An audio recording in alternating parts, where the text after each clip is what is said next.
Welcome to the VHI Gaming and Anime Podcast. We've got a good one tonight. We are on the we're coming off of the mtac high that always happens every year, and so we're going to be talking about that tonight. The stuff that went on, new stuff we learned, the experiences we had, and whatnot. It's going to be fun.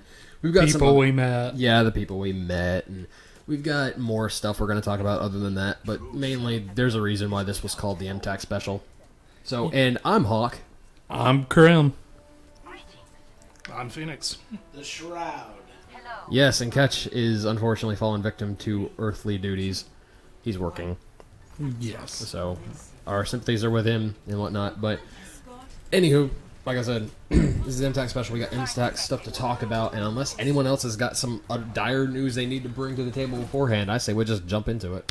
Let's go. Cool. So, mtac, as it's formerly called, the Middle Tennessee Anime Convention, happened last weekend, Easter weekend. Started on Good Friday, ended on Easter Sunday. Pre-reg was on Thursday. Pre-reg was on Thursday. You can go to pre-reg if you want to. I tried, could not, but it's good to go because you can also meet people that are there and get your stuff early. So all you have to do on Friday is just go. You don't have to wait in any lines. Which, I mean, if you're like us, we have lifetime badges, so it's like... What are lines? Exactly. Yeah. So, I got there relatively early on Friday. These guys, or Krim at least, was there Thursday night. Yes. Well, it was me and most of our group. Yeah. For those who don't know, we have a big group that goes with us every year. Oh, yeah. It was interesting, to say the least. I mean, there are things that happened at this year's mtac that does kind of... Yeah. I mean, there's a couple things that didn't sit well with me. They tried new things, and I think it was one of those years where they tried a little too much new that they shouldn't have. Well, what got me was at pre-reg, and this is the thing, and this really needs to be addressed, and I think it's more on the staff who trained the volunteers, because we had ran into a volunteer, I think, who was basically telling us, okay, if you're lifetime, you go up here. If you're not lifetime, you go here. Right. And not accounting for the fact that lifetime get +1s in almost all lines. Now, I know that they had changed some things up. Last year, they changed it to where the VIP party was just lifetimers. No +1s. Right. And that's understandable because if you look at how many people there are who have lifetime, it's getting ridiculous, and you really don't need everyone to have a +1. Yeah. I mean, look at our group. Yeah. How many of us are not lifetime? Yeah, the lifetimers definitely outweigh the non-lifetimers. but- Exactly. In our group, at least. Yeah. So, I mean, just saying, bringing that extra one person in for each of us, just so we can all hang out there. Mm-hmm. Granted, while it's great and all, you've got to weigh the options, and you've got to understand that it's one room. It's a suite that we have the party in, and it's not big enough to accommodate all the people. a large amount of people. Yeah, because most of our group, anyway, the lifetimers, do go to that VIP party. Yes. And there are so many others not in our group that have that lifetime membership. So if everyone was bringing that lifetime, it would be a cluster truck. Yes. It would be bad. Yes. So. Which brings me to another thing. A lot of the lifetime members didn't even know about the VIP party. Yeah, they didn't advertise it as bad. That's as much. the thing that's always happened is they always wait until at the convention to make the announcement as to when that is and where. Yeah, like this So year it they always- didn't even... Well, this year they didn't really tell anyone. They sent like a mass email out to Yes. people saying that this is where and when the VIP party is going to be. And I didn't. a lot of people, from what I've heard, aren't able to access that email account anymore. Yeah. So really what needs to be done is every year when you go and pick up your lifetime badge, your information that you have, you need to update it. Mine hadn't changed. I've been fortunate enough to keep this particular email that I have since forever. Right. And I mean, you just have to update it ever so often. It just has to be done. Because otherwise, they're not going to be able to get in contact with you to let you know, okay, this is what's going on. And I get it. That's perhaps the best way to go about doing it. Yeah. But at the same time, what I think they need to do for the lifetimers especially, why not just have a printed copy of it available so that at pre-reg, you walk in, here's your stuff. Here's your badge. This right here, this is your invitation to the lifetime, the VIP party. Because and lets you know, okay, here's where it's going to be. Mm-hmm. And, in years past, they even had like a little bag of stuff. I was getting ready to ask about that because, like, in past years, they had like what they call a swag bag or whatever. It was a little bag. It had the schedule and maps. Mm-hmm. It had an information booklet that told like the do's, the don'ts, what you can do and whatnot, all in a booklet, along with all the guests, which some people actually went and had signed. Right. And then it had like little things. It had some Band-Aids. It had soap.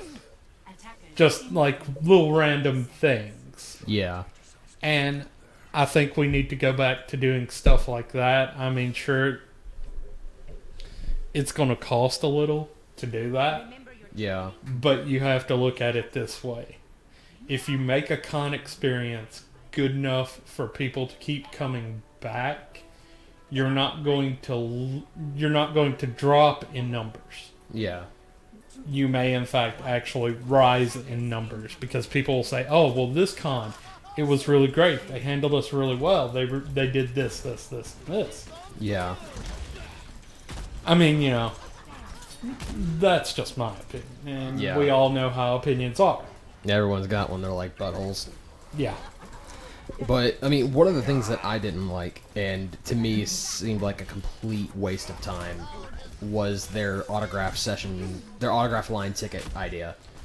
I understand what they were trying to do, but the way... I kind of get it, too.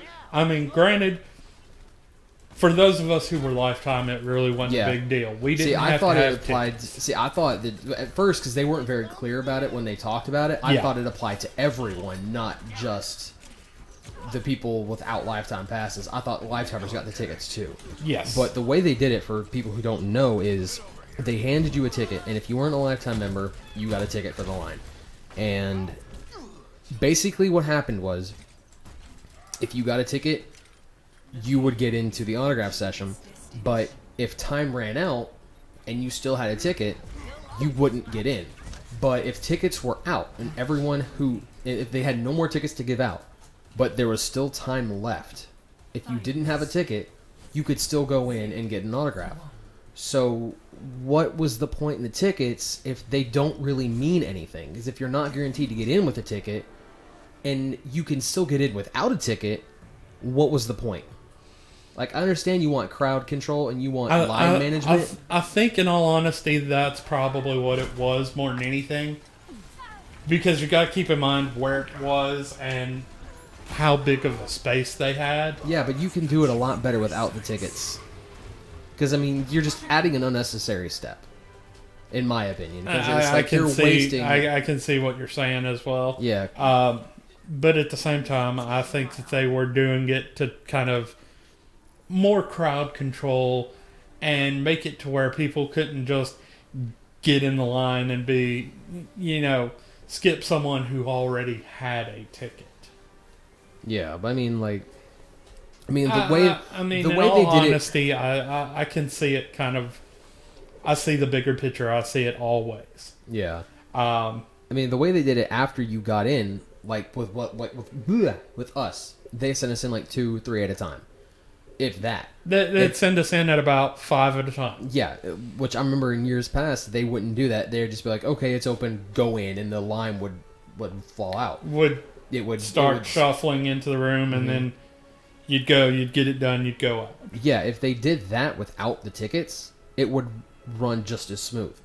The tickets don't need to be there, and to me, it just pisses... It's not so much of a whole wasting a resource or wasting money on their end.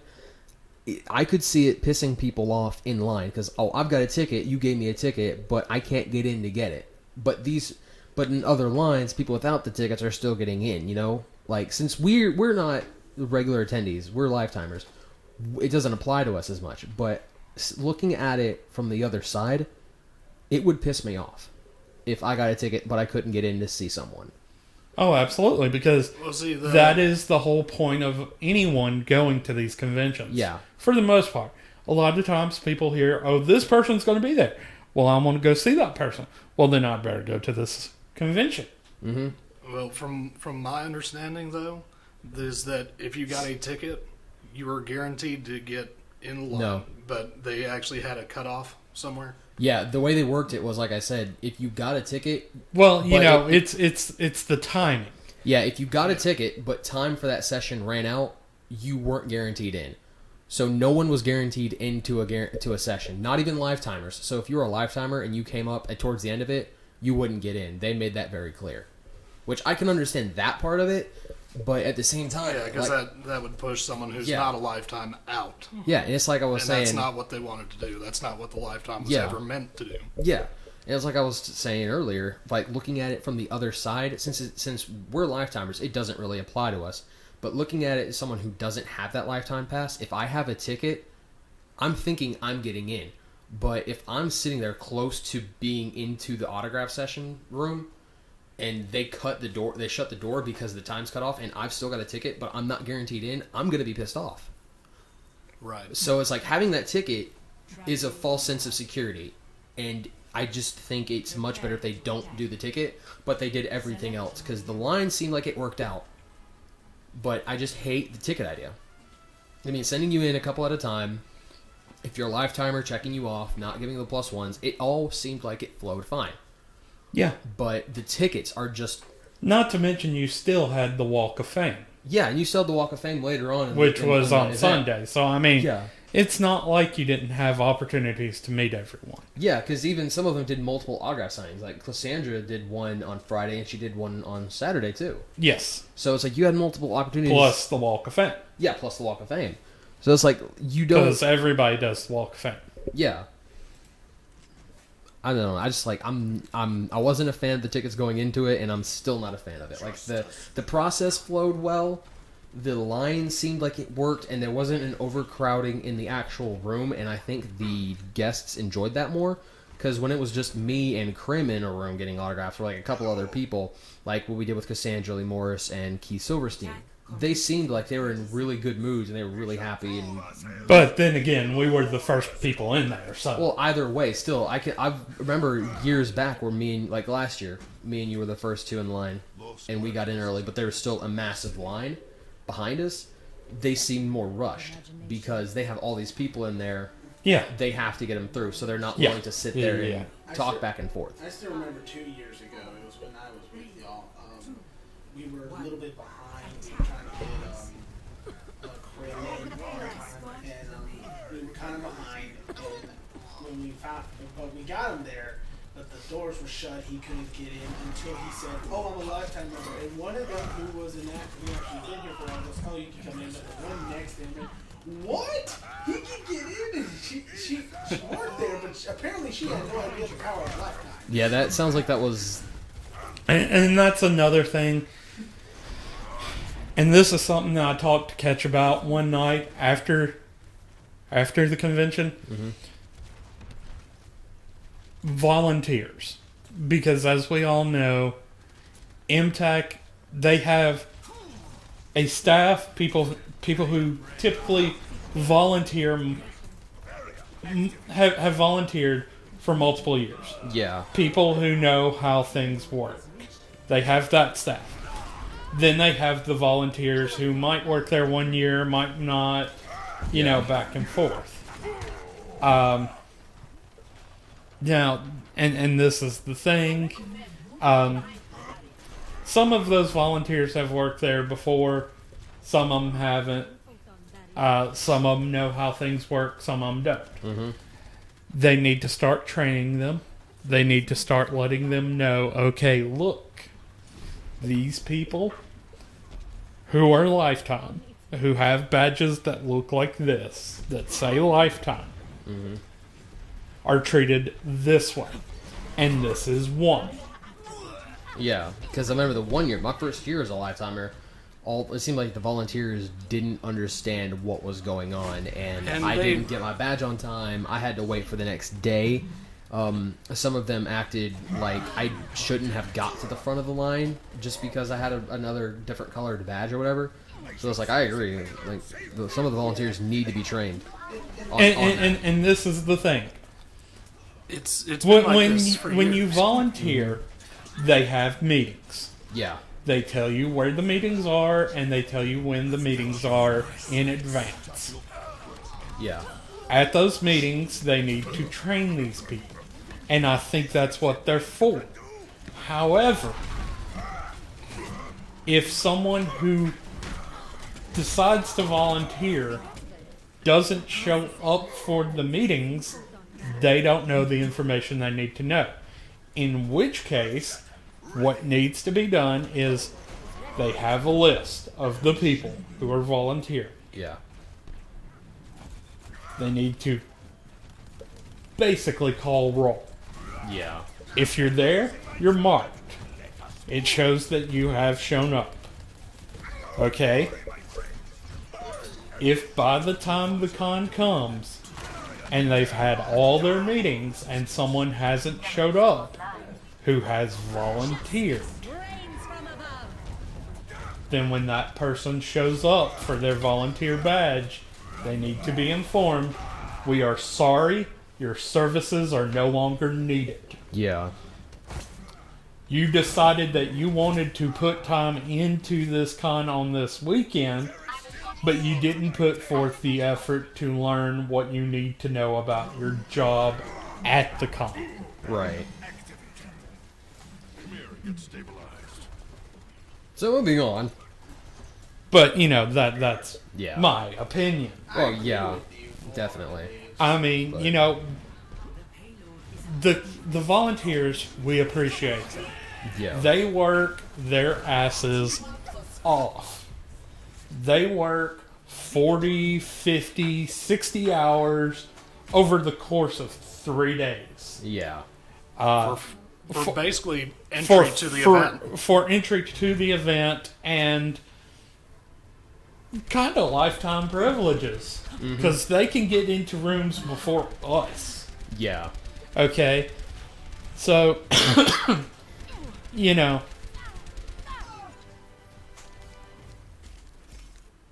I appreciate that they do that, but if they're going to do that, they need to know Know what they're doing. they need to know what they're doing. Yeah, definitely. Like, another thing. You know that backpack that Double D had? Yes. They stopped him at the smaller dealer room, not the one that was on the inside, not the one that Karibo was at, Right. but the other one. And they wouldn't let him take his bag in. That's weird. They told him it was too big. Of course it was. But here's the thing. The day before that, or sometime other than that, he was able to carry that bag in there no problem. Mm-hmm. Yeah. They need to depends. start designating, okay, what is too big? Because I never have a problem. Well, you've yeah. seen my bag. Same Yeah. as mine. My bag over there, it's pretty relatively big. Yeah, and I got into the Yeah, I he used it went this in- past. yeah, I used it this I past didn't weekend, get to go, and but Hawk did. And Yeah. He, and I used that bag, and I got in no problem, and it's a pretty decent sized bag. Well, you know, Warp, she had bought a bag there that was a Full Metal Alchemist bag, and it Yeah. was like a messenger bag, kind of very similar to the one you were carrying. Right. She was able to get in, no problem. Yeah. I mean, they need to determine what is and what is not, what is and isn't allowed in there. Yeah, definitely. And even then, if they're going to start doing that, then they need to go back to the old way that they used to do it, which was, where the gift shop was this year, Yeah. out there in Artist Alley. Mm-hmm. That little kind of area that was, it had a count. Yeah. What they would do in years past, and I know this happened in 2009, my first mtac. They had a bag check area there. What you'd do, you'd take your bag over there, you would leave it there, they would tag it, and they would give you something to show what number it was or what the tag was. And then you would come back after you've done everything you needed to in the dealer room, whatever. You would give them back that tag, they would give you back your bag. Right. If that's what they're wanting to do that. Yeah. That was a good idea. I mean, it made it to where everyone had to check their bag. No one went in with a bag. Definitely. You checked your bag in, you got it back when you were done. Yeah, it makes It's- perfect sense. Seems simple, but then again, you have to have someone to watch it. Well, And, if it's a volunteer, they need to know what they're doing. Yeah. again, So they yes. don't mix it up. But I think the other thing is, when they volunteer, they usually don't know exactly what they're doing until the day they get there. So, what they Not are- necessarily well, true. certain ones. do. There are people who, when they volunteer for a certain job area.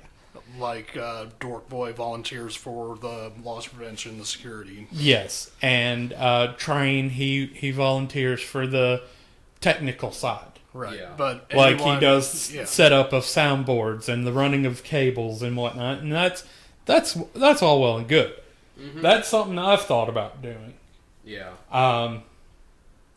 And Dork Boy he thinks honestly we all need to at some point volunteer.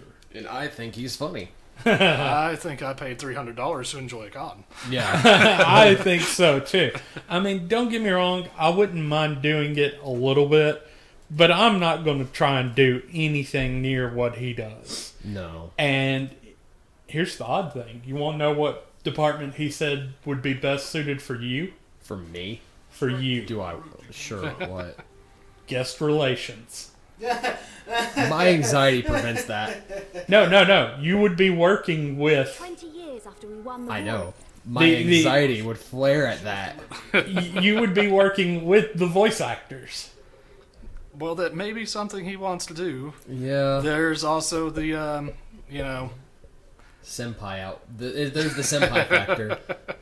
Senpai noticed me! Yeah. Can I get you anything like a towel? A bottle of water. You're good. Sure, I'll have a bottle of water. Sure. This water tastes funny. It has my spit. I probably made everybody There's a new save this there's a new program we're implementing. We have to reclaim the used bottles. When did that go into play? This weekend. Can I have your bottle? I'm not, Hawk going creepy stalker. yep. And I'm not saying for who because I don't want to risk it. Risk it for the biscuit. No, because it's If he ever tries to somehow get him in this podcast, Yeah, and they hear this. yeah, no, that's a bad idea. But yeah, I could totally see it. You'd keep the bottle, you'd wipe it real careful, getting that DNA. Time for clones! Start a cloning process. Hope it works out right, and I don't end up making what Family Guy refers to him as the bitch clone. Bitch Stewie. Like bitch goblin. Bitch goblin. Bitch goblin. Oh, the bitch goblin. I love that thing. So, But yes. yeah, back on track. On topic. Yeah. We're on topic. Good. Yeah, we never. Yeah, we try. do. Yeah. But yes, we met some wonderful people over this weekend. Indeed, Cassandra Lee Morris, she's a sweetheart. wonderful person. Indeed, She does the voice of Morgana from Persona 5, I heard about that. Yeah. which is the kind of black cat looking mascot. Yeah, she also does like outside of Persona 5, which She does the voice of Leafa, yeah, from Sword Art. which the way she put it, it was the arc that no one ever watched, which I call bullshit on that. I watched it. I watched it too. Marianne Miller actually is in Sword Art as well. Indeed, I forgot who she was though. She's that other sylph, the boy that finds Kirito. Yeah. Okay. Yeah. I know who you're talking about now. Yeah, that's Marianne Miller. Yeah. Little Karibo's wife, for those of you who don't know. Yeah. But we still like her. We love Marianne. She's a sweetheart. She is. She really is. She may not seem like it most times, but you know what? She really is. Indeed. Karibo's a lucky man. Then, of course, little Karibo was there this weekend as well. For the fourth straight year. Along with Marianne. Yeah. Because, It's a package deal. yeah. Exactly. They're a package deal, and I'm fine with that. Oh, yeah, same here. I love them both. They're the type of people I feel that I could go out and sit down and have a drink with and conversate with. Oh, yeah. Then we had Keith Silverstein. Mm-hmm. And he was really cool. He was. He does a lot of stuff. He does Torbjorn from the game we're currently playing, I believe. Yes. And He does. I know he does. he's actually in Persona 5 as well. He is. I forgot his name in there, but he is in there. He's the one at the beginning. One of the ones at the beginning. He is the corrupt politician. Yeah, there you go. I forget his name, but I know who he is. Yeah, he's Now that I've been told who he is, I'm like, okay, now I know who he is. Yeah, he's also done things like he's Vector from Sonic. He's the or Hector, I think his name is. I'm not sure if it's Hector or Vector. He's the alligator from the Sonic series. Yes. He's done multitudes of other things. He's the miraculous ladybug somewhere. He's Hawkmoth. Hawkmoth. He's also been in Lupin the Third, I believe. Lupin the Third. Sorry. Because on the thing, I saw a picture of Lupin. I'm not sure what he does in Lupin the Third, though. I don't remember either. But he did have a flag that showed, like, Everything he's done. this massive list of stuff he's done. And I think he's done numerous additional voices in Skyrim as well, from what I remember hearing. Yes. Yes. And he's definitely willing to play along with the Death Note. Absolutely. Because I actually I implemented... mean, why not? I said I was going to do it, and I did. I went and I bought a Death Note at the convention, and I had them autograph it. Or I was going to have them autograph it. And Keith was the first one that I had autographed the Death Note. And, I tried to hide the fact that it was a Death Note. That didn't work, because he caught it right off the bat. He was like, You know how many people have probably done that, though? Probably. 3 people that I know at the con on the day 1 did. So I hand him the Death Note, and he looks at me. He's like, "You really want me to sign the Death Note?" I'm like, sorry? Yeah. Yeah. So he takes it, he smiles, and he's like, yeah, he's like, okay, cool. And then he sees I'm wearing my JoJo's Bizarre Adventure hat, and he notices it, and he instantly goes into his character from JoJo. I think it's Speedwagon? REO Speedwagon. REO Speedwagon. He goes into that character, and he starts talking like his character without me saying a damn thing to him. And it's so awesome, because he's like praising my hat and representing JoJo. And so he starts signing the Death Note, and at first he's like, "So wait, what's today's date again?" He's like, "The 14th. Okay, what time is it?" Nah, screw it. We'll just go with 2 o'clock.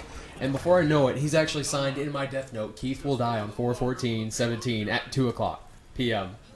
And I didn't say a damn thing to him I didn't say a damn thing to begin with, other than I'm sorry for the Death Note. So it's like he did all of this on his own. He's a cool guy. Everybody we met this weekend was cool. Everyone was cool, but it's Everyone. like he was one of, like, because since I only went on Friday, and I didn't get to meet a whole lot of people other than Cassandra and Keith and Karibo. And I had met Karibo beforehand, so I knew what I was getting. And Cassandra, she was a sweetheart. She was cool. But Keith surprised me. I wasn't expecting Keith to play along with the Death Note and be as cool as he was. So he was real awesome. Needless to say, he's got a new fan. I really wished he was joined us for cards. That would have been fun. Because he was there at the VIP get-together. Yeah. Because it really wasn't a party. Let's face it. Yeah, it wasn't. Let's just face it. They limited you to 2 drinks. 2 drinks. 2 small cups of drinks. Okay, there are how many Yeah, lifetime members? Yeah, but the first year it wasn't limited. Okay. Phoenix, keep this in mind. A lot of people didn't know about it. Yeah, to begin with. It went for less than an hour? Yeah, sounds about right. Maybe an hour? Maybe. So, I mean, let's look at it. There weren't that many people there. At that point. It was the usual people. It was our group, and then it was that other guy who's always It's like there. 2 other guys, and then like some of the staff and Cass. Yeah. So it's like, I mean, it was fun. Either way, we've griped enough. We moved on to other people, other things. And then let's see, we've talked about Cassandra. Yeah. We've talked about Keith. I wanted to meet Josh Grail, but Josh Grail was there. Unfortunately, wasn't able to. For those who don't know, his new big thing is Yuri on Ice. Yeah. Still haven't checked that anime out. Neither have I, and I need to. I've heard good things about it. It's Crunchyroll's best anime of 2016, if I'm not mistaken. Yes, it is. Marianne Miller's a big fan of it. Mm-hmm. She didn't quite make it clear enough during the voice duels panel. Yeah, I didn't think she did, but yeah, I can't remember what else he was known for. He's in the Future Diary. Future Diary. Yukitaro Amino. Yes. Which is why I wanted to meet him, because, like I said, I've kind of said it before. Future Diary is in one of the top of my favorite animes, and I've always liked the character Yuki. He's one of my favorite characters of any anime. So, if not my favorite character, period. So, wanting to meet Josh Grail was kind of on top priority, and I didn't get to. But I did get his autograph, so that's good enough. Yes. Let's see, who else? Trying to think. Cassandra. Mike McFarlane was also there. Yes, Mike McFarlane. Or as he's better known as Master Roshi. Yes. That's another one I wanted. Or Havoc. Yeah.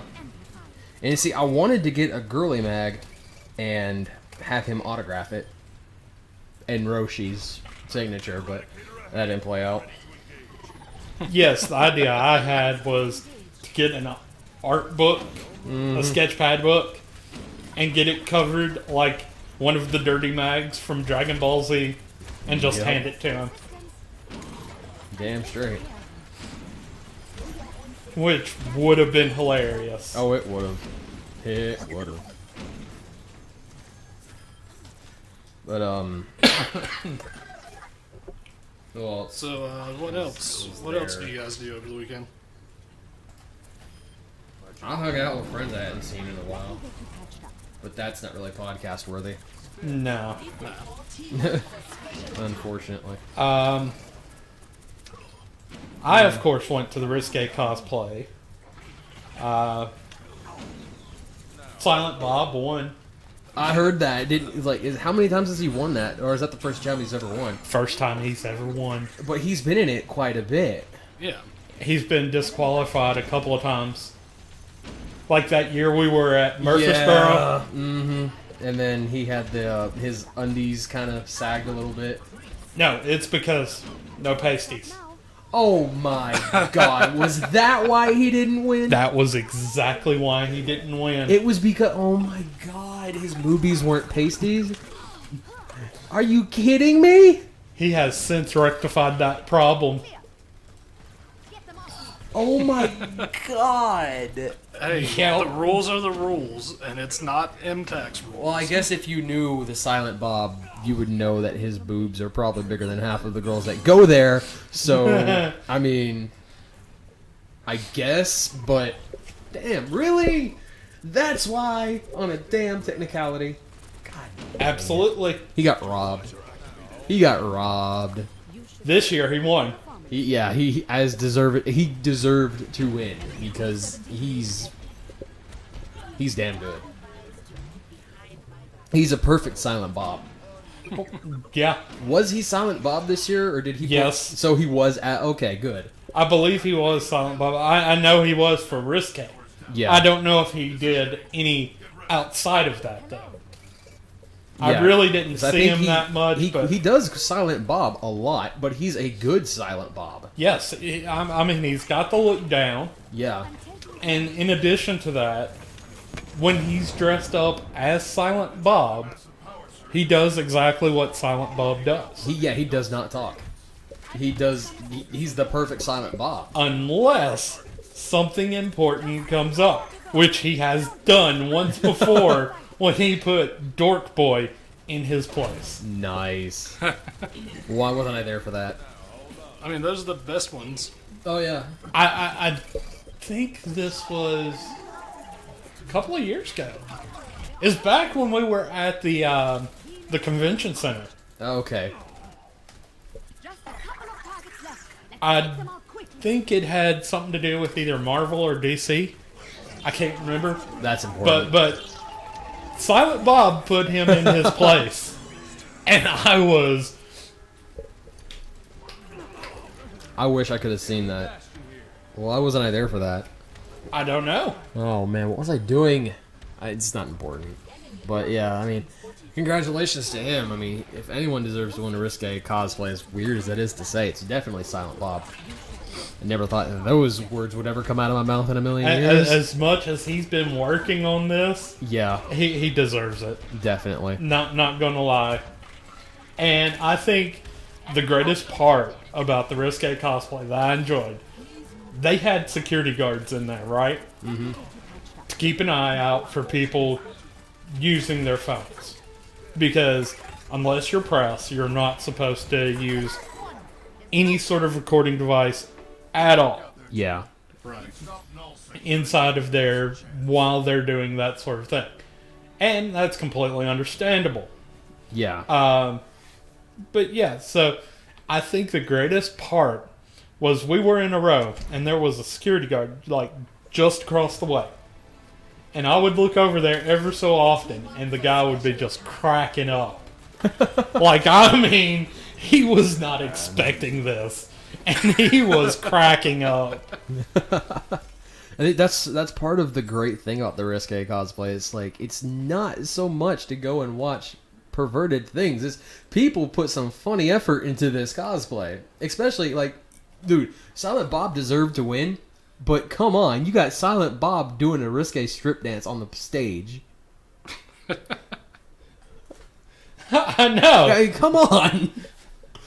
But this guy, this security guard that we were watching, we'd just glance over there every now and again, and he was cracking up.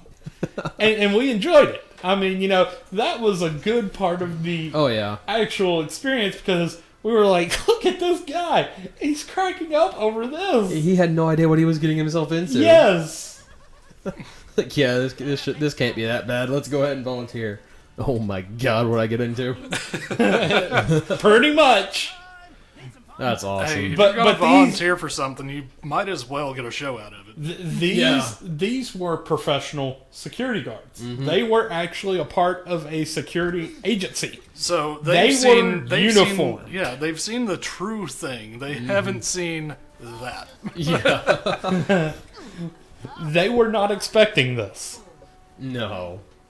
Even though it was funny because we, during the Risque, me and a couple other of our friends that I was hanging out with most of the night ran into a security guard, and he's like, "Y'all know where that naked cosplay thing's at? Like, you mean the Risque cosplay? Yeah, that.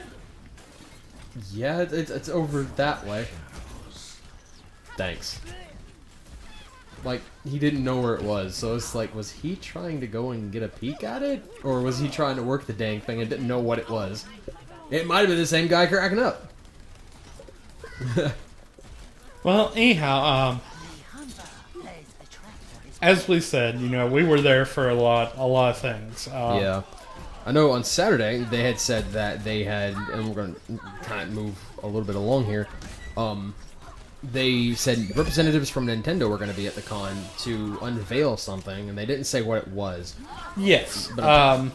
They were in the digital gaming room. Indeed.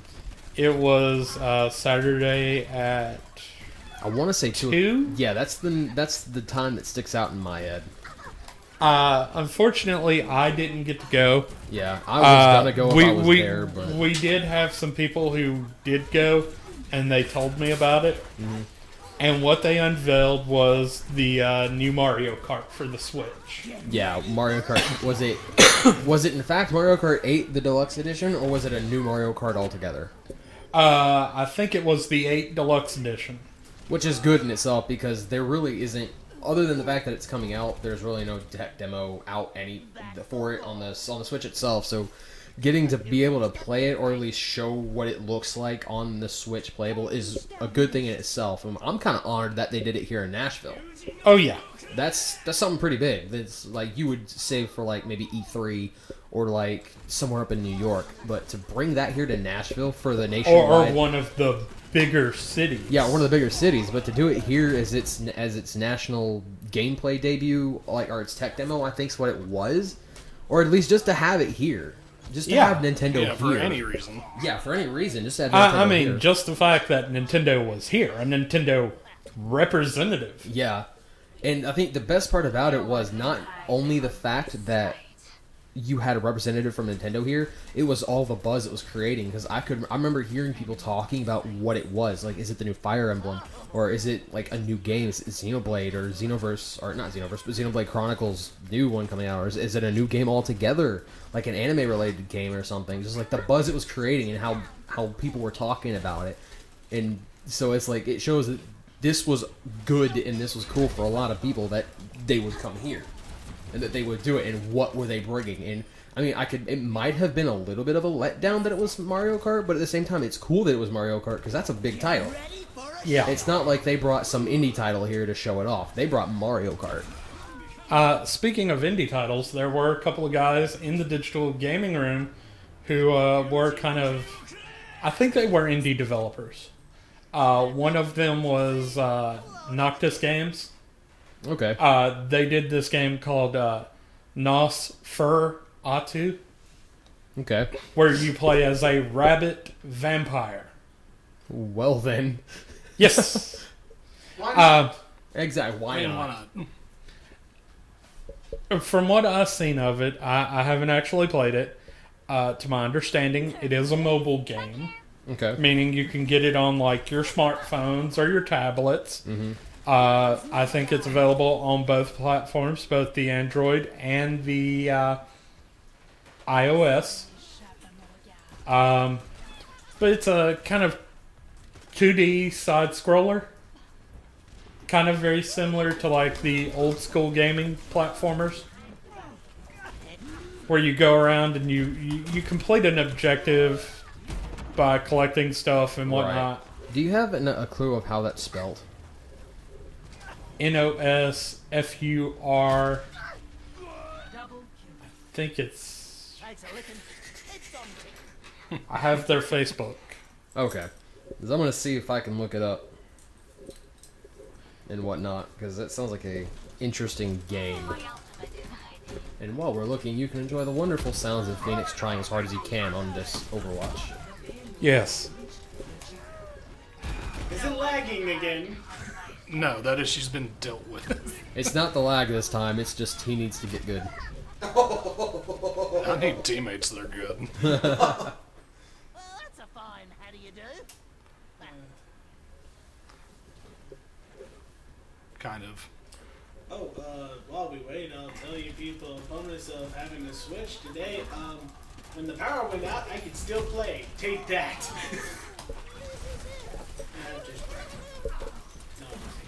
Nah, I can't find it. Oh well. Well, anyhow, I know it's at least on the iOS. Yeah. I haven't looked for it myself. But they did tell me, you should go try it, you should go play it, whatnot. And if I can clear up the space on my phone, I may very well do that. Yeah. That's But yeah, one of the major things we tried to do this weekend, and it's because we are who we are, shameless self-promotion. yeah. That's what we do. Let's face it, this right here, this con, these people are our prime audience. This is our target audience. These Yeah. are the people we want listening to us. So we went out and we gave out business cards and our signature Our little bracelet. bracelet. Yeah, that we got. We're sellouts. Yeah. Sellouts. We're just shameless self-promoters. Yeah. It's good. Podcast that we were on. And I handed out a few, I know Ketch said that he got one to each of the guests, Yeah, that's what he was telling me. like bracelet and Yeah. business card. I know me and you gave Karibo his. Yes, along with Marianne Miller, Yes, as well as her.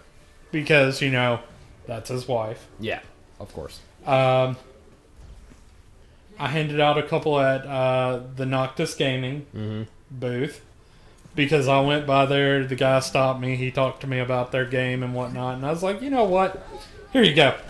Shameless self-promotion. Right? Here's my card. By the way, if there's any other companies who are listening to us, please, we will suck anyone's. We want sponsorship because we're not sponsors. Hashtag sponsor please. I'm not gonna finish that sentence. Hashtag should be sponsored. Exactly.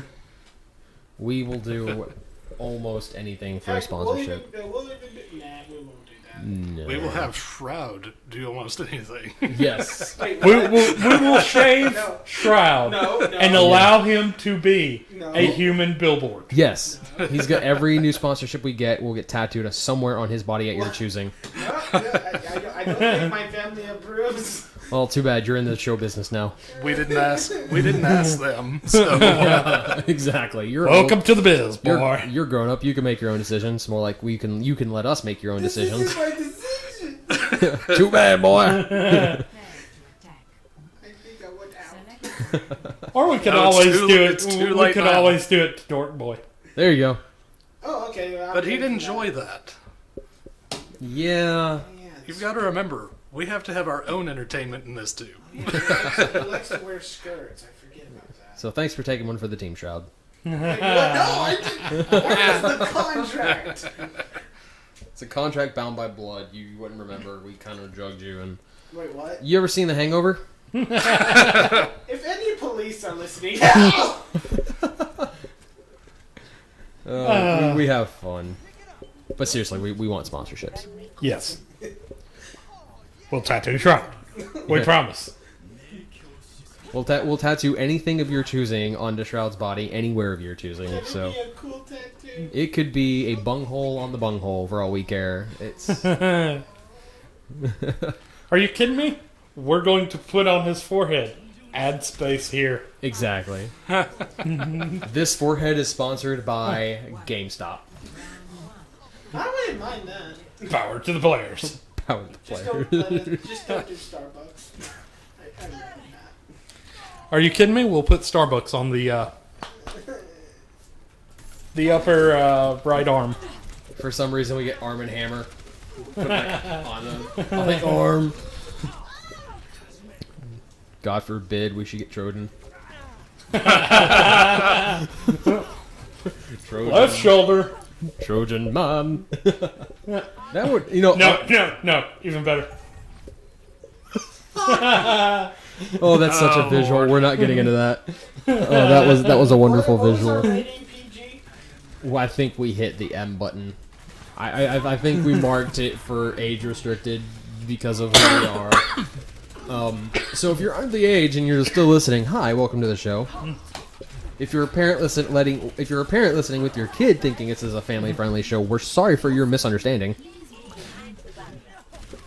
Did we ever say this was family friendly? I don't think we ever did. So technically, we never said that we weren't family friendly, but we never did say we were family friendly. So upon a technicality, this is your fault.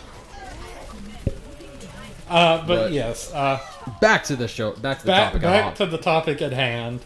Trying to think what else we did this weekend that was wonderful. Because I really didn't do a lot. I mean, Yeah. there weren't a lot of panels that existed that interested me. This year, usually they've got some good stuff. Like I know the first couple of years I went, they had karaoke going on, and that was fun.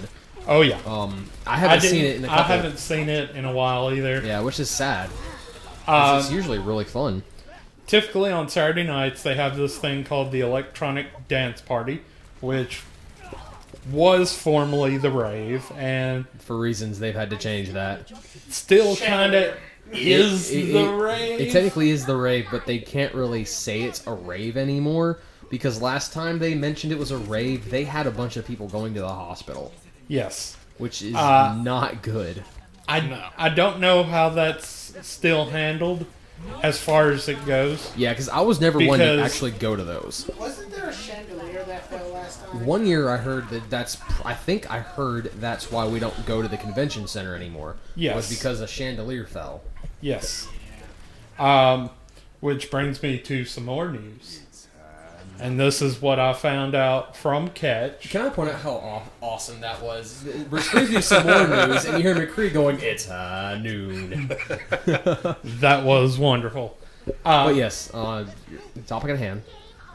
To my understanding, what I have heard, and take this for what it is, we are no longer allowed at the Music City Sheraton.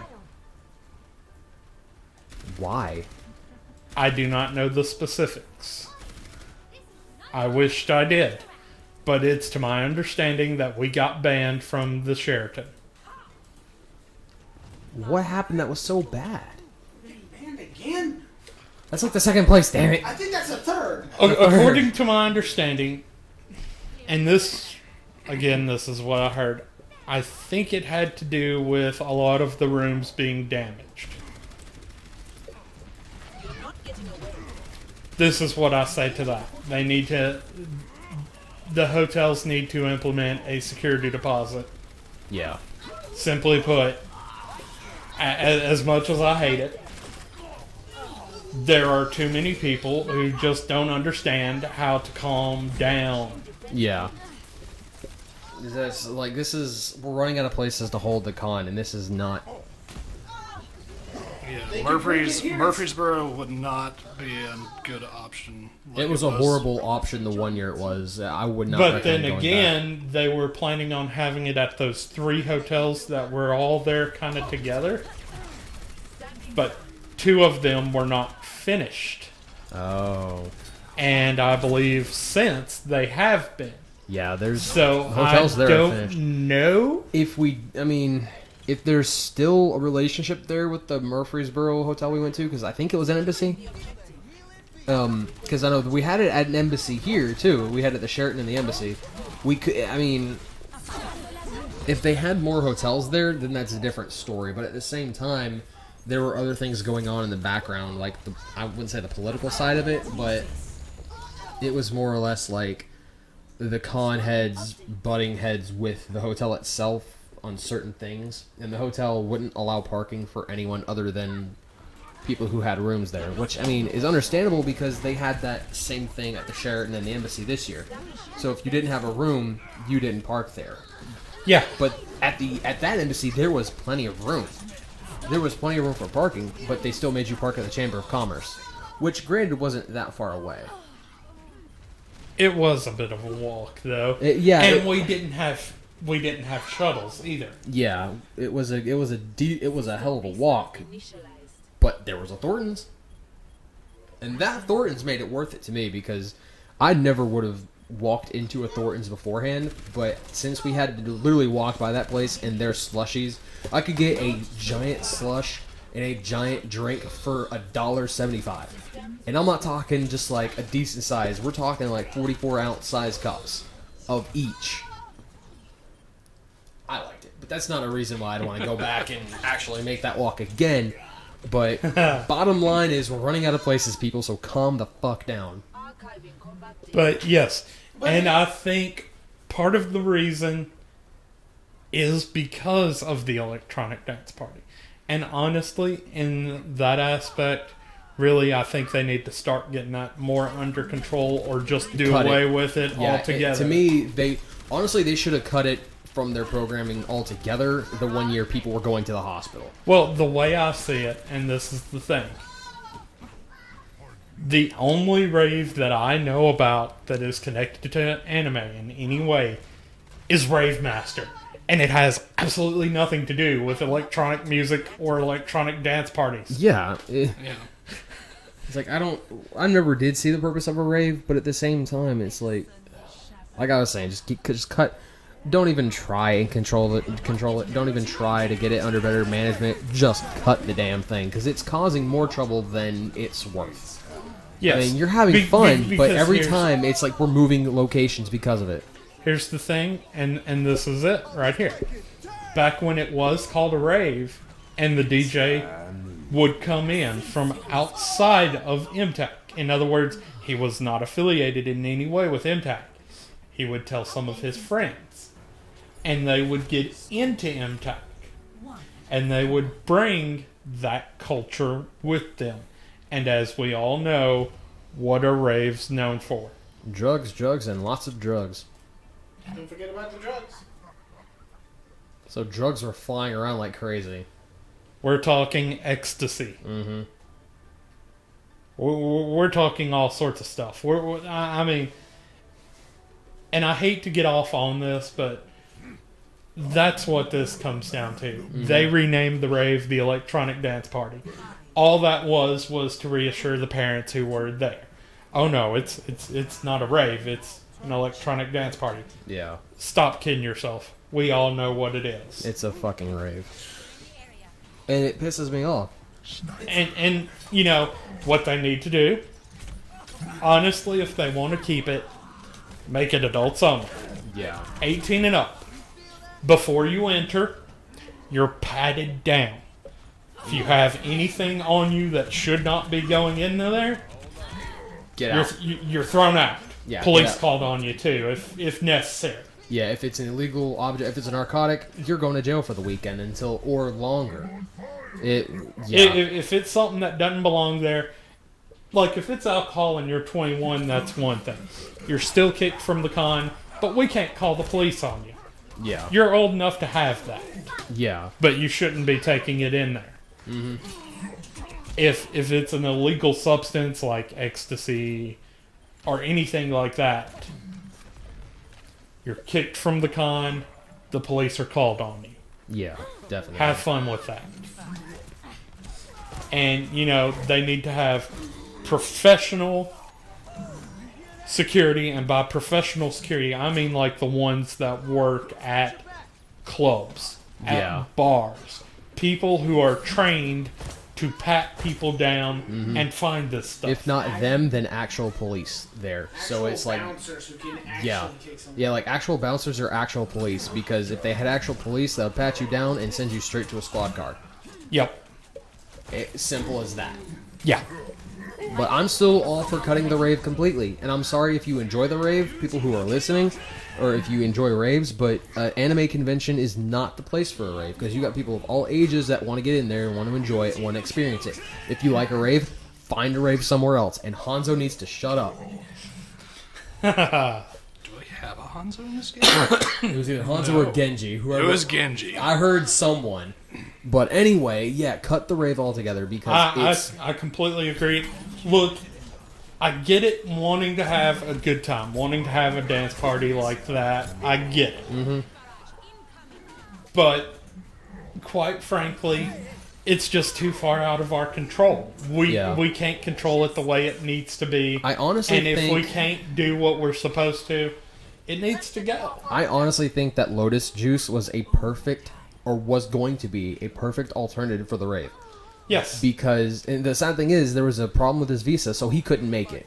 Unfortunately. They made up for it because there was a lot of other bands there to play in his place. And they were good. They were good bands. It was good exposure for him because they weren't really, like, well known, but they still had they had a chance for better exposure, and that's a good thing. But I think Lotus Juice or having people like him come in are good alternatives for the rave, because then it's not a rave environment, but you could still dance and have a good time. Yes. Because if you're not into rock music, you're into more of the whole rave scene, or like the techno or the disco or what Lotus does. That's a good alternative. Or if you want to have like a DJ come in, not even be a rave, like not a rave DJ, but like someone along the lines of Deadmau5, who does strictly like dubstep and this type of stuff. Yeah. They're not necessarily completely affiliated with raves or drugs or that kind of scene. Have them come in and do it. That's another good alternative for it. But I mean, technical difficulties. But I mean, I don't know. I don't put on these things. I don't run them. I've just got ideas afterhand. Absolutely. Well, our group,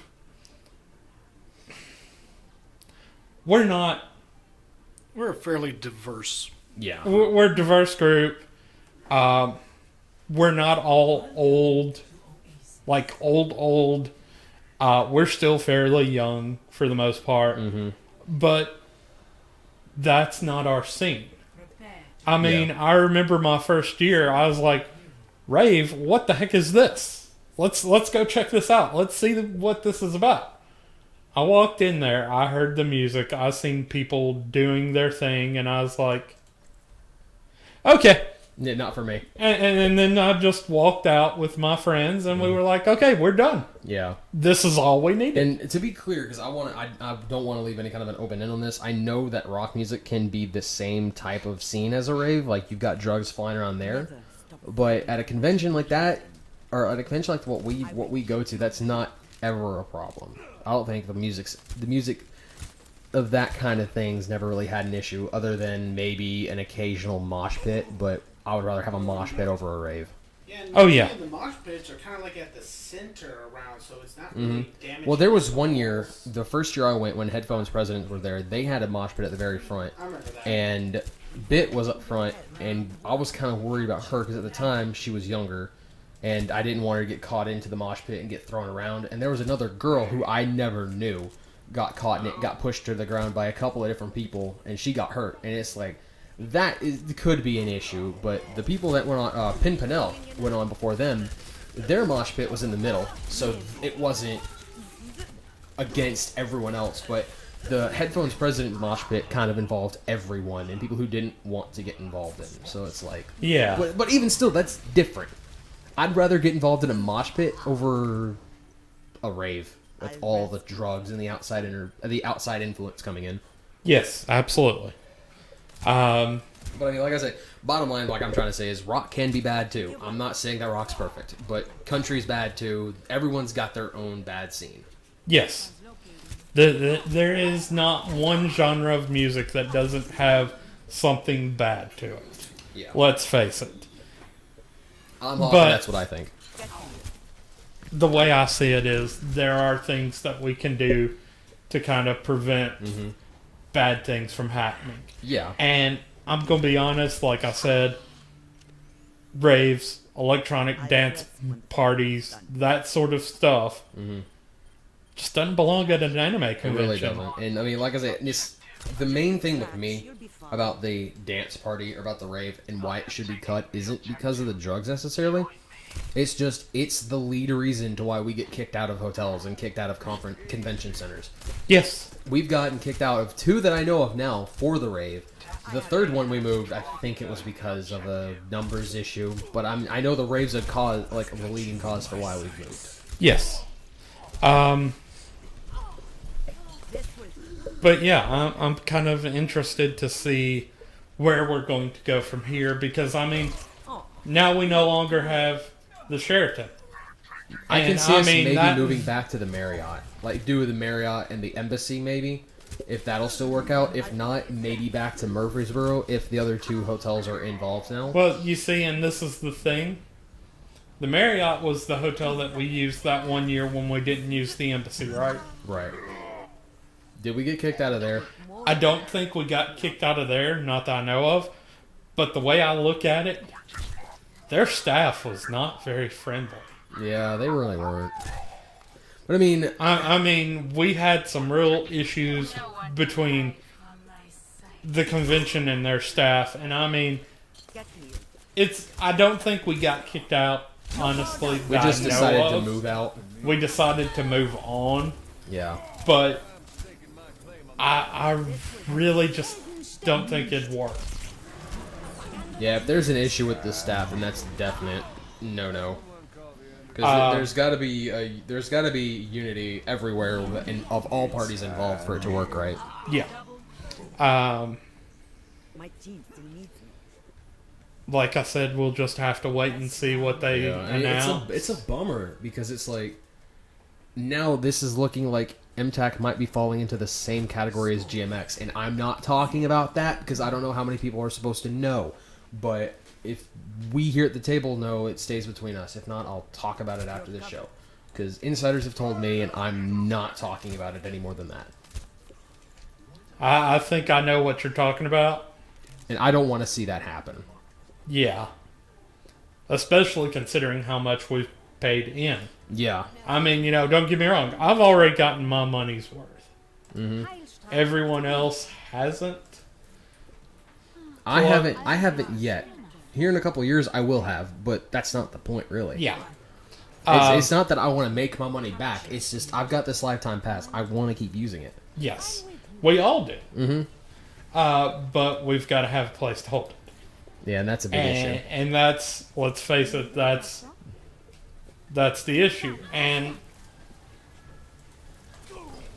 that's the major reason I think we need to cut the rave, because it is one of the contributing factors to us getting kicked out of hotels. Yeah.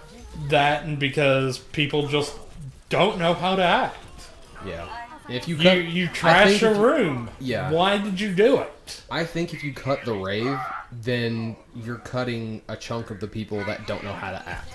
Because the people that are there for the rave or electronic dance parties end up getting riled up. They get wild. They end up wanting to burn all that energy out.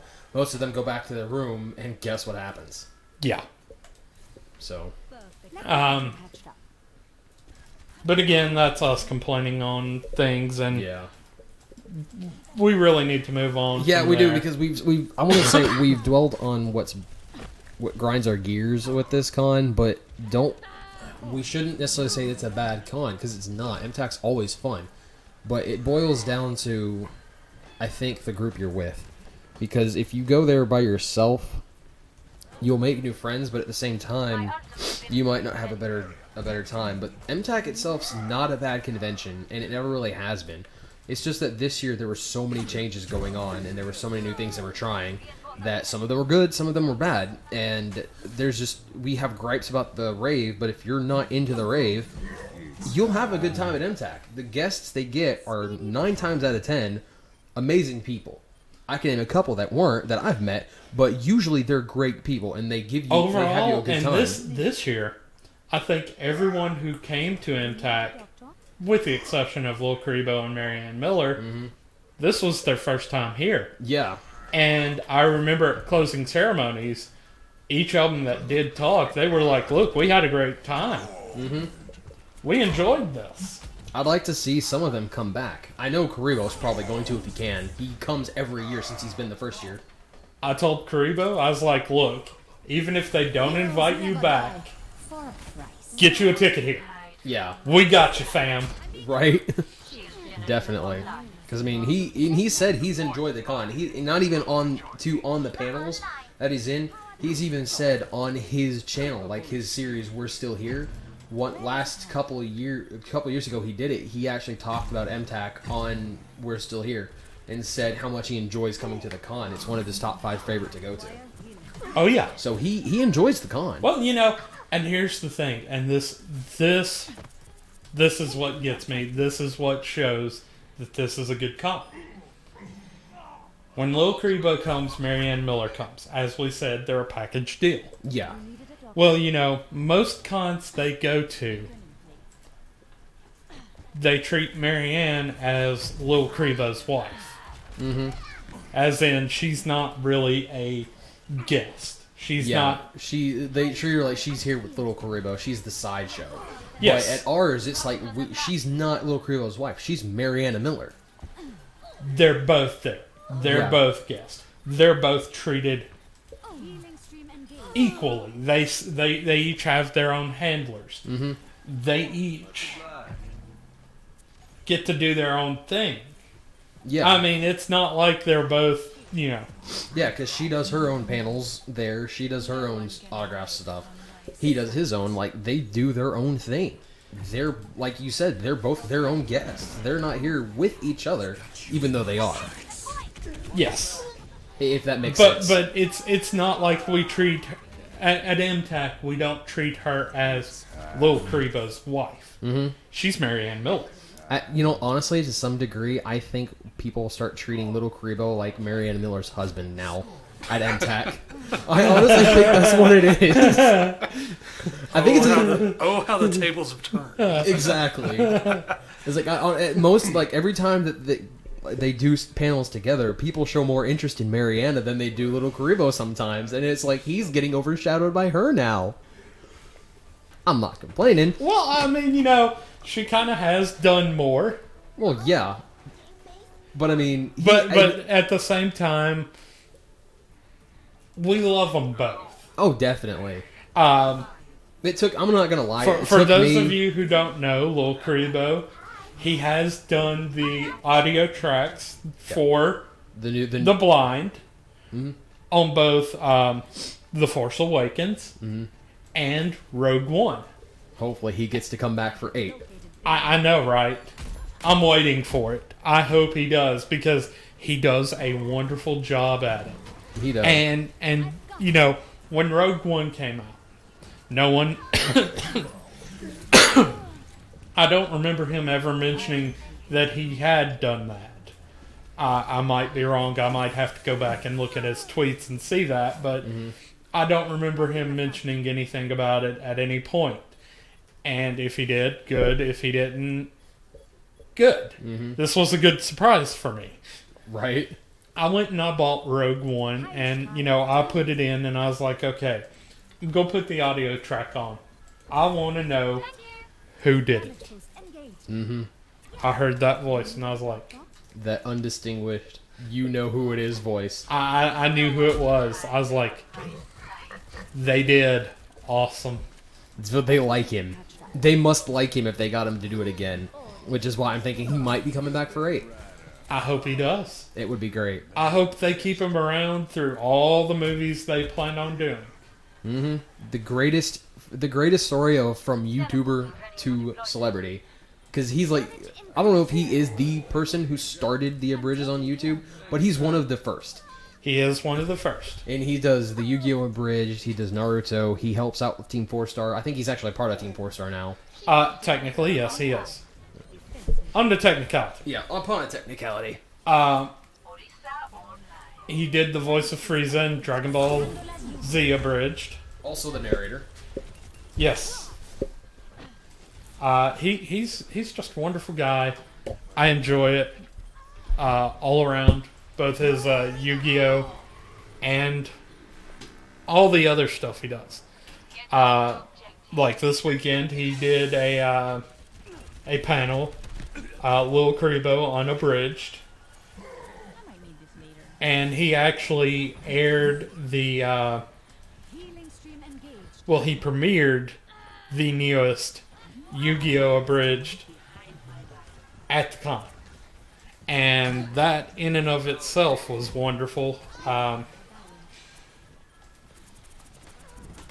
you know, it's like I said to him, I had talked to him about it. I was like, look, you need to get Team 4-Star down here. They would have a blast.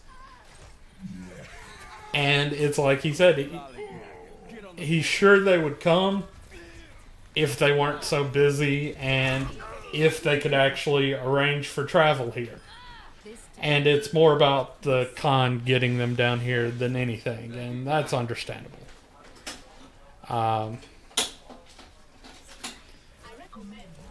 But yeah, trying to think what else we've done. No one can hide from my sight. I've got you in my sights. Yeah. Also, there was Now, while this may not seem like it's anime related, they had it at the con. They actually had a Steven Universe panel. And it was kind of enlightening. I went to it.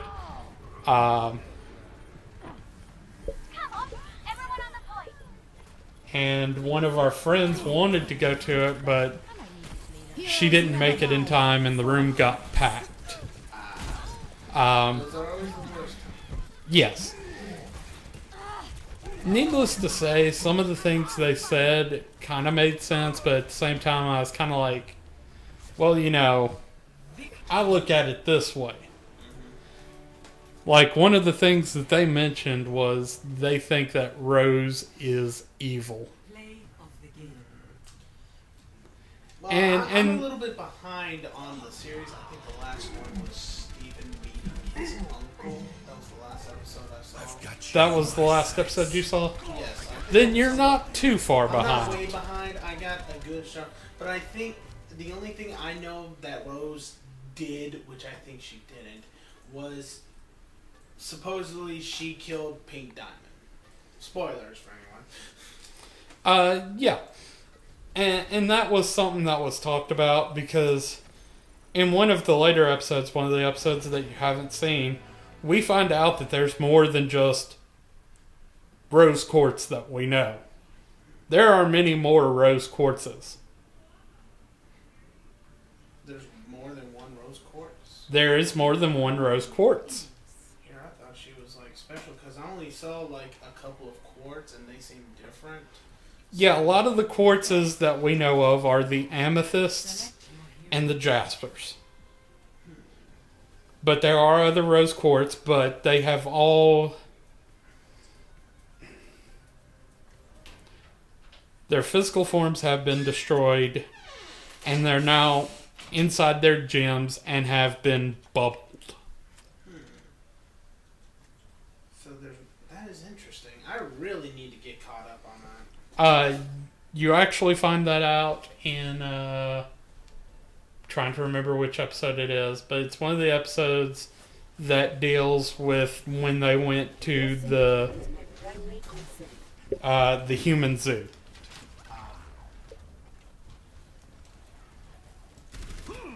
Like the sort of space station that was Pink Diamond's.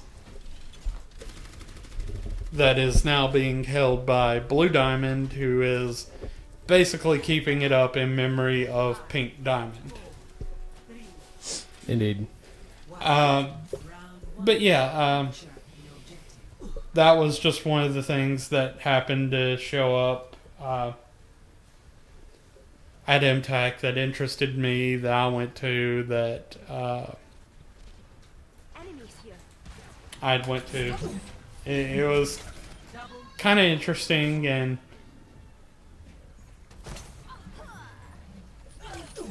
it was what it was.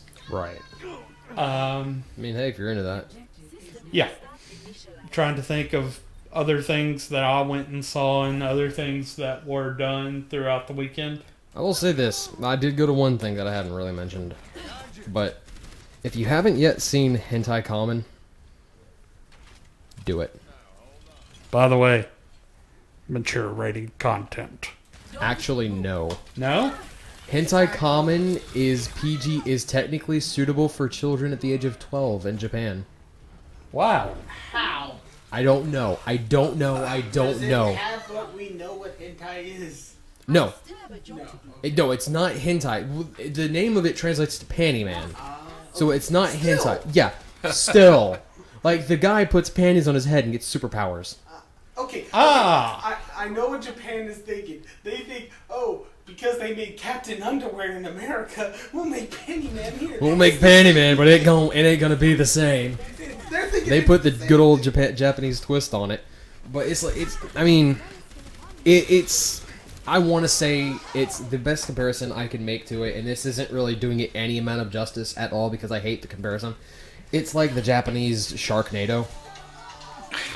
Way to go there, Shroud. The ringer was off, but my alarm I know. wasn't. So me. But it's like the Japanese Sharknado. It's horrible. Well, it's not really horrible acting, but it's not meant to be taken serious at all.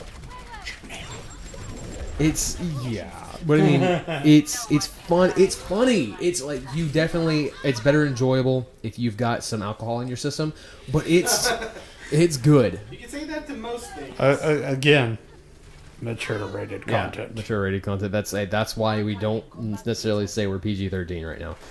But yeah, if you haven't seen it and you're over the age of 18, because I think here in America the standards probably would be over the age of 18. Then again, it might just be PG-13.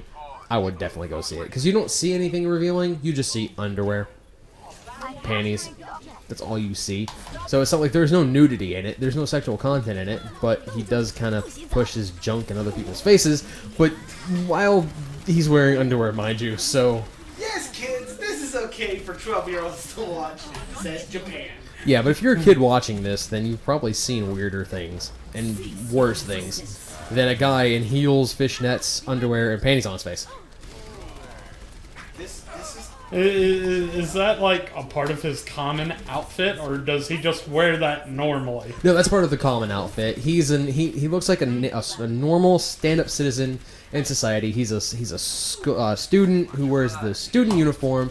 He's perfectly normal until he puts underwear on his head or panties on his face, and then he becomes hentai common, and he almost butt naked aside from tidy whities, fishnets, and I think heels.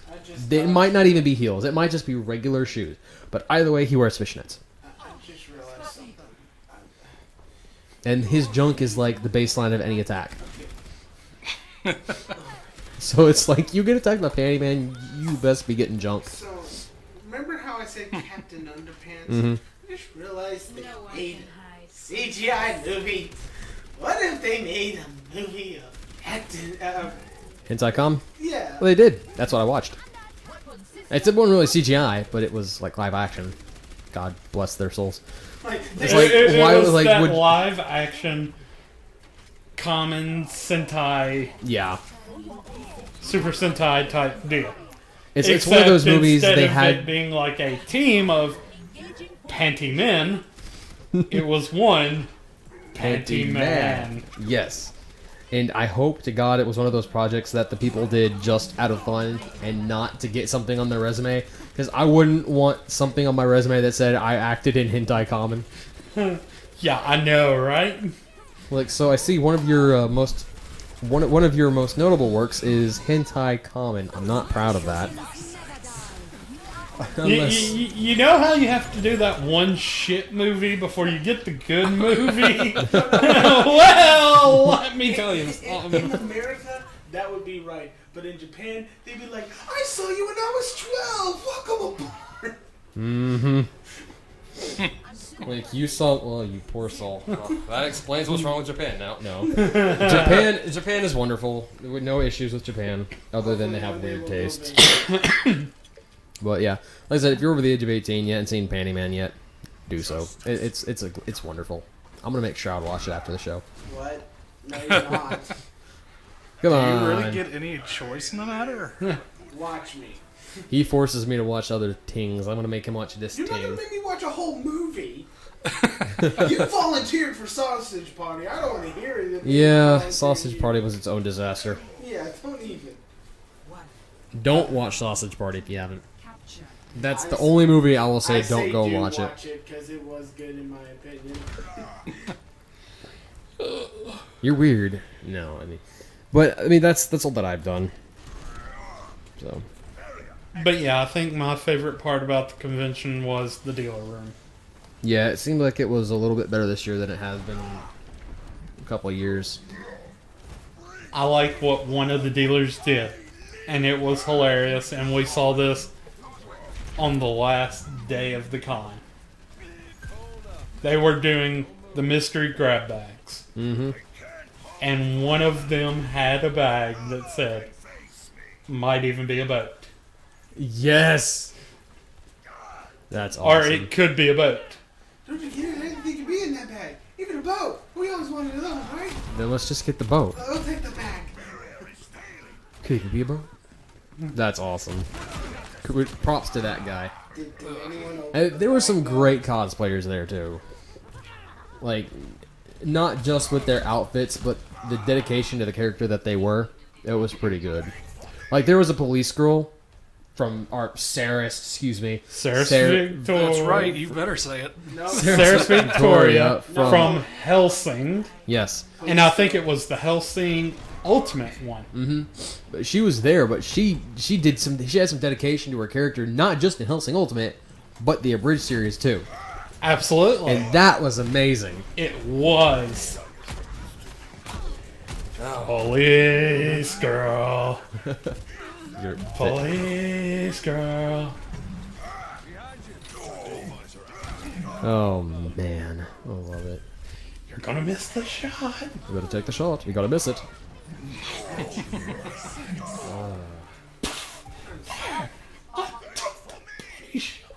She's dead. There's blood everywhere. Oh, you are just a street. I'm sorry. From the rest of the staff, I was told your name was Police. I'm sure it is. But I mean, it was a good con. Like I said, don't let her gripes just make you not want to go because it's a good con. It's fun. It's one of. I haven't been to a whole heck of a lot of cons, not gonna lie. But every year when mtac comes around, I look forward to it and I enjoy it. Granted, I might not go to a lot. I might not do a lot, but I still enjoy myself. Not necessarily because of what's going on at the convention, but because I'm getting to spend time with a group of people I enjoy spending time with. I'm taking the objective. Get over here.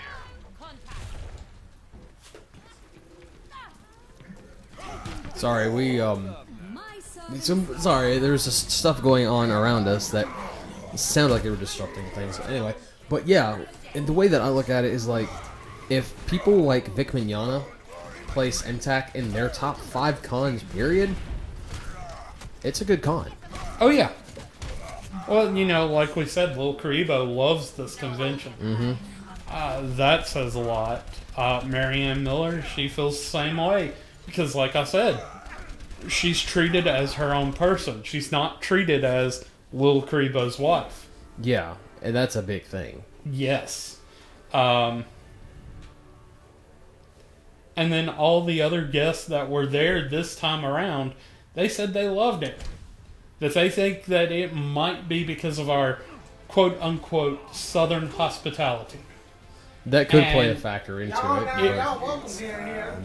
It really could play a factor. But I'm not complaining. But let's just see how much they like our Southern hospitality when we treat them to some Nashville hot chicken. There you go. There you go. Come on back, Cassandra. What's that? You've never had Nashville hot chicken? We gonna change that now. Here you go. This is the light stuff. Enjoy. This is what my 7-year-old kid eats. Oh, Have fun. by the way, we don't have any milk. We swig it down with Jack Daniels. Here. Do y'all have any milk? What's that? No, the restaurant's serving it. We just ran out of milk. I'm sorry. Yeah. What's milk? Or in my case, like, you can have some Pepsi though.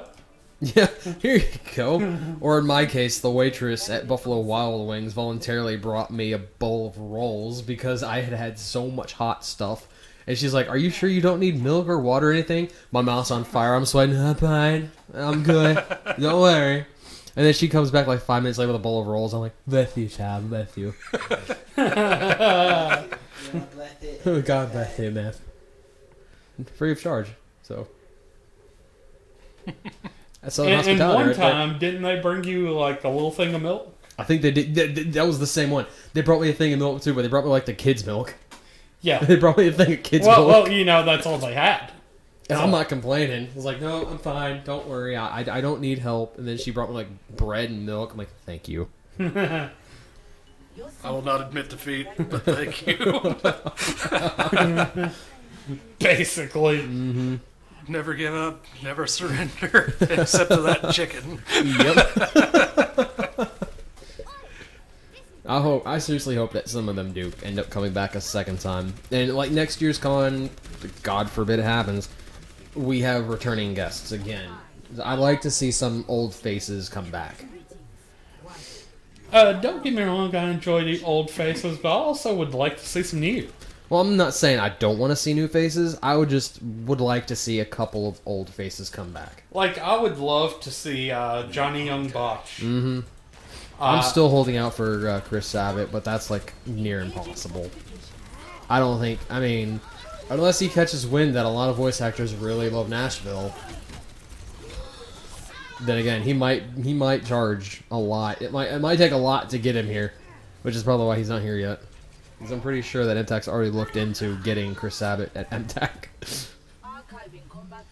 Well, who wouldn't want Chris Sabat at a I know convention? he's like the voice acting god. You know an anime's good if Chris Sabat's graced him it. and Sean Schimmel. Yeah, the two of them. Their voices mesh so well when they make Vegito or Gogeta. It's glorious. Have them and have Mike come back. Oh God. Sonny Strait. Yes.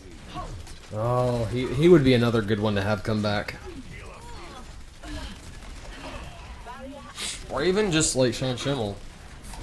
He'd be fun to see, because I mean, it was interesting and fun to have Dan Green come to the mtac in Murfreesboro that we had. Was that Murfreesboro? Yeah. It was, wasn't it? Which was unfortunate because it was his first U.S. convention and it was the one in Murfreesboro. Yes. It was like, welcome to the American convention scene, Dan Green. The worst. The worst, yeah. The worst mtac was his first, but that shows some testament to Little Karibo, because that was Little Karibo's first convention, and he's come every year since. Thank you, guys. But yeah, and like mtac's great. Come if you haven't come. If you haven't gone before, definitely go next year. You know, we're gonna be there again, regardless. So. Absolutely. Come find us. Remember, challenge accepted. Challenge accepted. And a couple of you didn't find us this time, so. No, Neener, neener, neener. yeah, we won. By the way, you all lost the game. Damn it. I hate you. I hate you. I hate you. Everyone who's listening, you lost the game. Hate you. Grim. If you're wondering what the game is, you don't want to know. No, don't get sucked into the hellhole known as the game. My friends didn't even warn me. There's like, I lost the game. What is the game? They explain the game in detail and tell me, now you're playing the game. Motherfucker. I did warn you. Not you. It was not you. You warned me after I was told. And I was like, it's too late. Oh, and by the way, I lost the game. I tried. I was trying to be a good friend. After the fact. After the fact doesn't help any. No. Is there anything else we want to talk about? Well, I mean, nothing major. I mean, I'm getting into Overlord, like I've mentioned before the show. It's fun anime. I'm addicted to it now. I've only seen 5 episodes of it, but I just started yesterday. So, it's not like it's for lack of trying. I'm almost done with Miss Kobayashi's Dragon Maid. I'm waiting for the last episode in English to come out, because I already said it on the air before. I can't do Japanese English dubs. I mean, subs. But that's just because of a multitasking thing. I can't read and watch at the same time. But that's coming out, I think, coming Wednesday, if I'm not mistaken. Overlord, I need to finish. I need to start on interviews with Monster Girls, because I want to watch that, and I'm also looking at continuing and finishing the Monster Hunter Stories anime that's out. It's on Funimation as well. All of these are on Funimation. And Crunchyroll. And Crunchyroll. So, I'm looking at... Those are the 4 that I've got, which is surprising because I usually don't... I haven't watched anime like this in a long time. But now I've got 4 on my plate that I'm wanting to watch. And not to mention the fact that I'm going back and trying to rewatch Trigun, because I haven't seen it in its entirety. I've seen a good bit of it, just not in its entirety. And I'm enjoying that because I started it again, and I forgot how funny it was and entertaining it was. And it's one of those animes that definitely stands the test of time.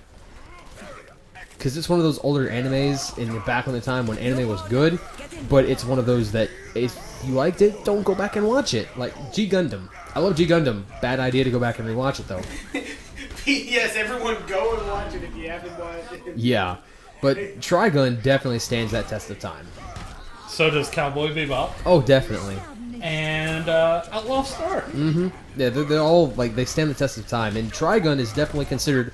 It's considered by a lot of people one of the top 5 animes that if you were an anime fan, you have to watch, and I do recommend that. Oh, absolutely.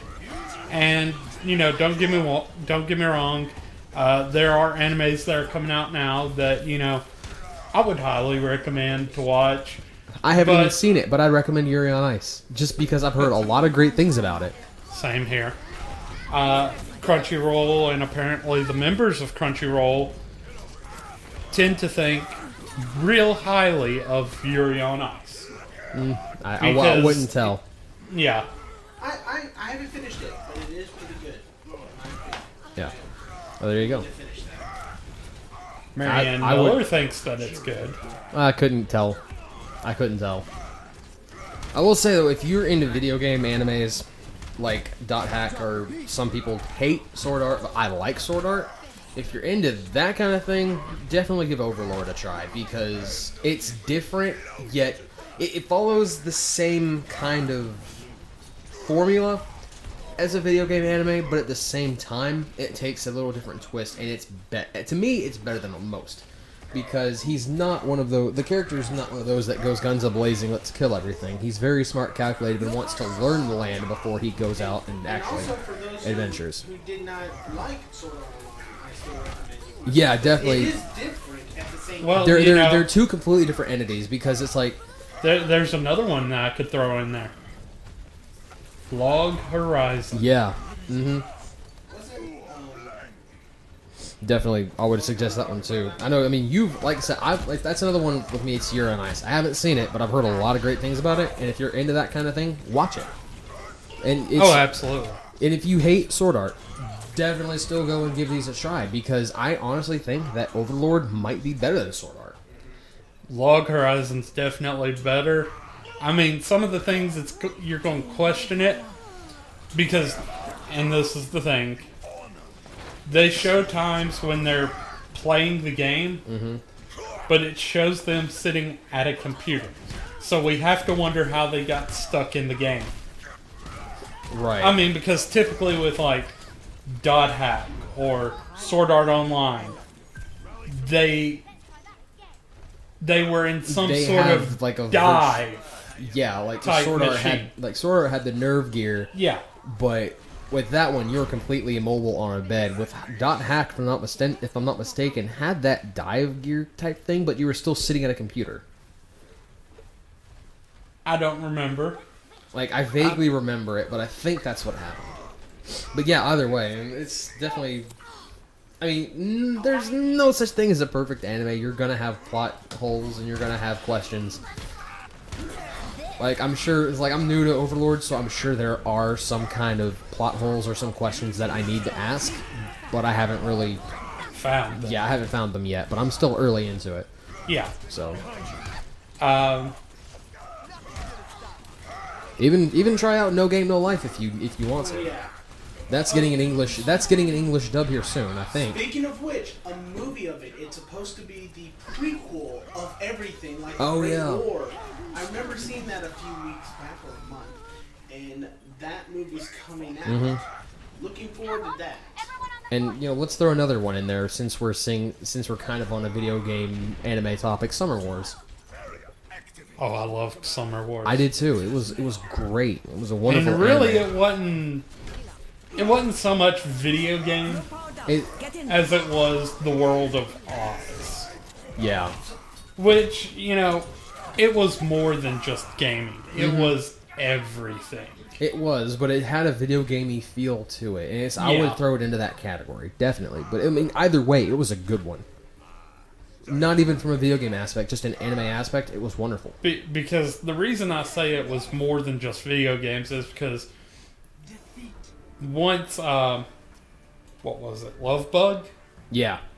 Once it took control and started having administrative privileges, it was messing with things other than just like It was messing with video games. it was messing. technology and well, I don't know about necessarily just the internet, but I think at one point it was like a national security type deal. Yes, So because it wasn't just a video game. it was messing with the railway, the water, the stoplights. Mm-hmm. And so it was messing with a lot more than just a video game itself. Yeah. And what do you expect? It was an AI that was designed to learn.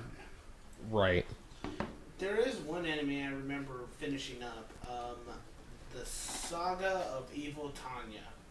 Oh God. What's your problem with it?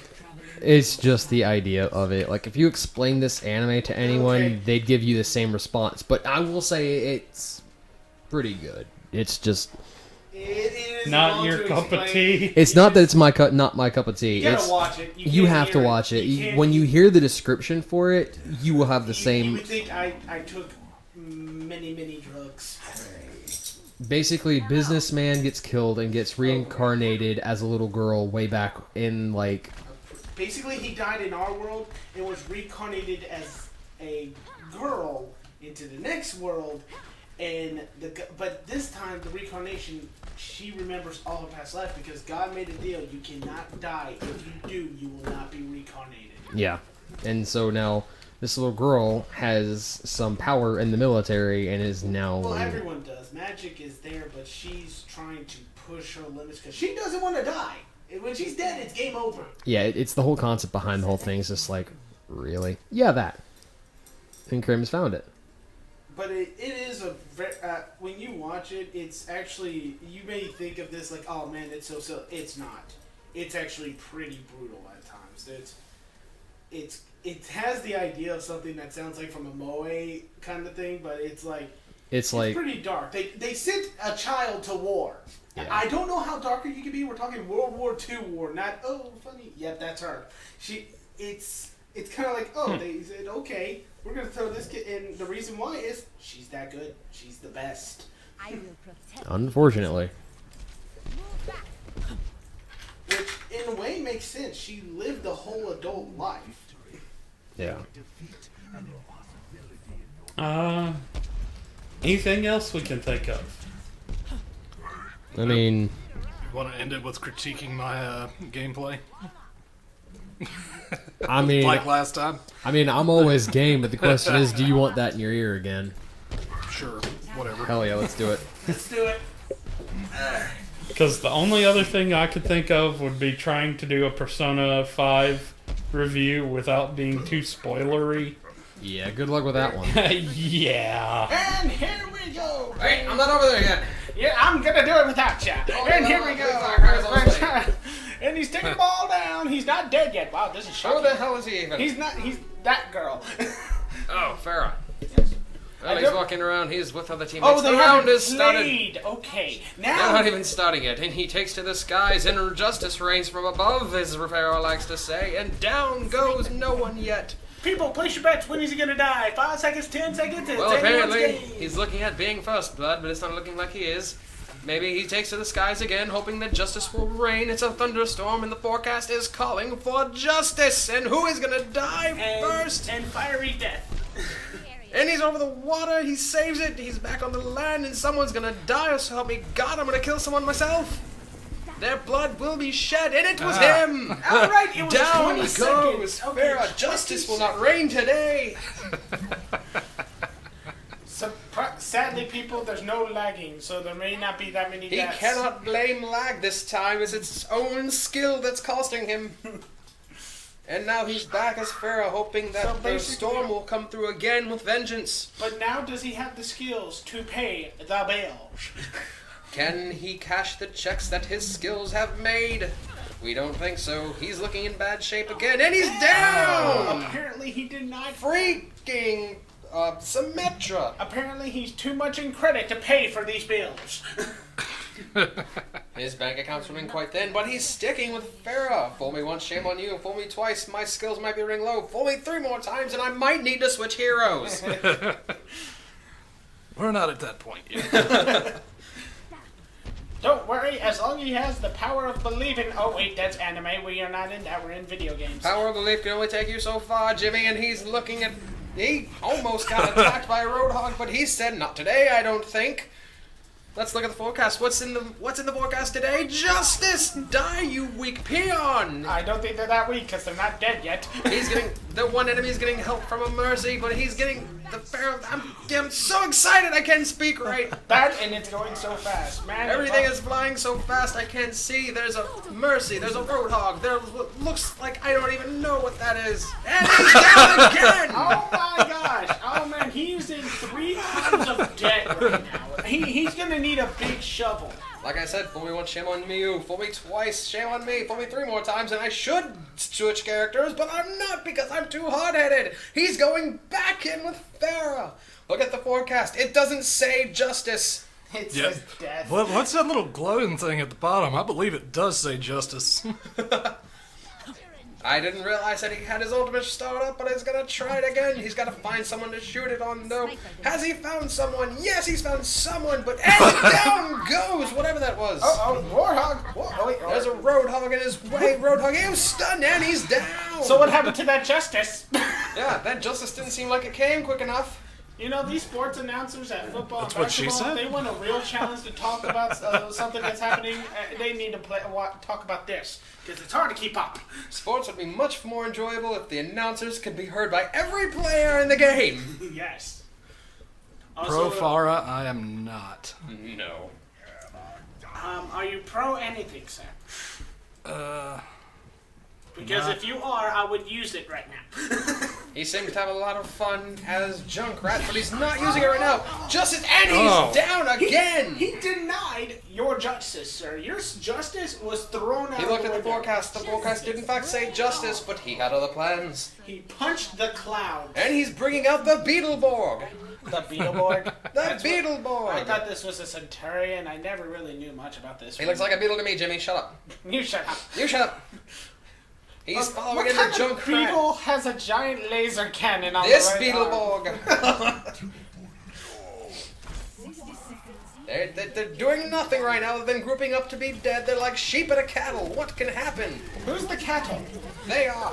The sheep and the cattle. I don't care. Sheep at the slaughter. There you go. Herded like cattle. He's being frozen, and down goes the Beetleborg. Maybe the Beetleborg is not the best choice right Maybe now. if we said its names 3 times, it will win.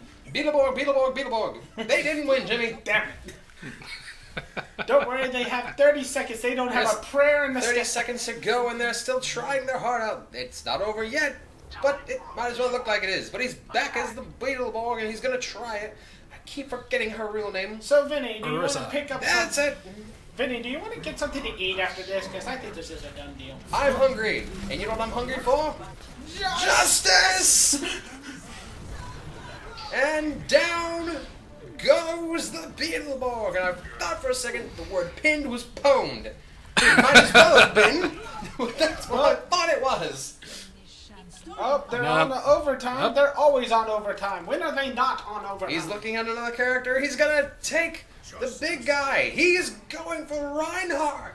But is it too late? Yeah, it Yes. is. It is too late. I don't see them. with them. Defeated. But hey, at least we had a fun thing to watch. Slade. Yeah. Way to go, Slade. Yeah, rated M is now confirmed. Yeah, I didn't mean to say that. I'm sorry. This is my official apology. No, it's not. No, I mean it is. That's not a word you say. That was uncalled for. I got caught up in the moment. Slade's probably a good person. I'm sorry. No, he plays Roadhog. He's horrible. So he doesn't take it back. He's throwing. No, it I back. take back what I said, but I take back all of that. Well, I take back calling him the C word, and I also take back calling him a good person. I guess that's a wrap for tonight then. Sounds about right. Yes. So, And as always, oh, he's got some loot boxes. Oh yeah, we got it. Oh, Let's yeah. open the loot boxes real quick. Let's see what we got here. What's And it in could box be number anything. one, It could even be a bow. Well, you know how much we want a A bow. voice line So- from Sombra, a voice line from Torbjorn. I'm Swedish. Ah, I'm the Swedish one. And everything else I already had. Come on. A boat! Come on! Oh. A Widowmaker skin, which I think he already had. Yep, one thing. Damn you, Blizzard. All right. Well, you can always Well, that's spend been money. fun. So, I'm Hawk. I'm Crown. I'm Phoenix. I'm the Shroud. And like we mostly try to end the way out did with, last time. the good old motto that we always like to live by. Don't logic.